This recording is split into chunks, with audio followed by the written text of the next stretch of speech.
गुढीपाडव्याला गुढीला कडुनिंबाची डहाळी बांधली जाते.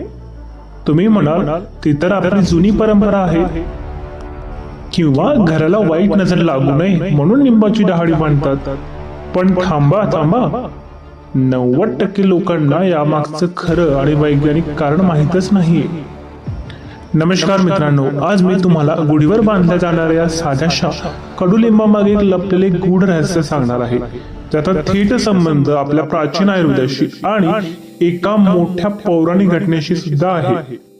व्हिडिओ शेवटपर्यंत नक्की बघा, कारण दुसरं कारण ऐकून तुम्ही थक्क व्हाल.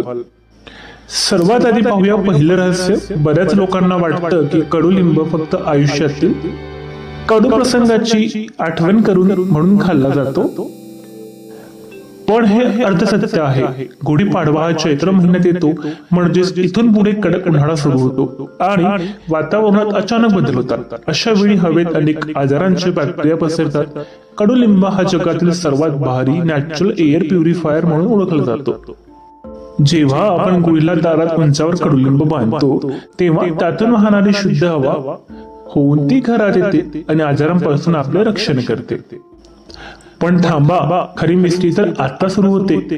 काही पौराणिक ग्रंथानुसार असं मानलं जातं, जेव्हा समुद्र मंथन झालं आणि त्यातून अमृत कलश बाहेर आला, तेव्हा त्या अमृताचे काही थेंब पृथ्वीवर सांडले आणि त्याच अमृताच्या थेंबातून कडुलिंबाच्या झाडाची निर्मिती झाली. म्हणजेच गुढीवरचा कडुनिंब हा फक्त एक पाला नसून साक्षात अमृताचा अंश आहे, जो आपल्याला दीर्घायुष्य सुद्धा देऊ शकतो. आहे की नाही आश्चर्यकारक? जर तुम्हाला ही माहिती पहिल्यांदा समजली असेल तर अशाच गूढ आणि पौराणिक माहितीसाठी लगेच आपल्या चॅनलला सबस्क्राईब करा. मित्रांनो, आपण कडुनिंबाचं रहस्य तर जाणलं, पण कधी विचार केलाय का गुढीवर नेहमी उलटा तांब्याच का ठेवतात? सरळ का नाही? त्यामागे कोणती कॉस्मिक एनर्जी काम करते? हे रहस्य जाणून घेण्यासाठी स्क्रीनवर दिसणाऱ्या या दुसऱ्या व्हिडिओवर क्लिक करा. मी तिथे तुमची वाट बघतोय.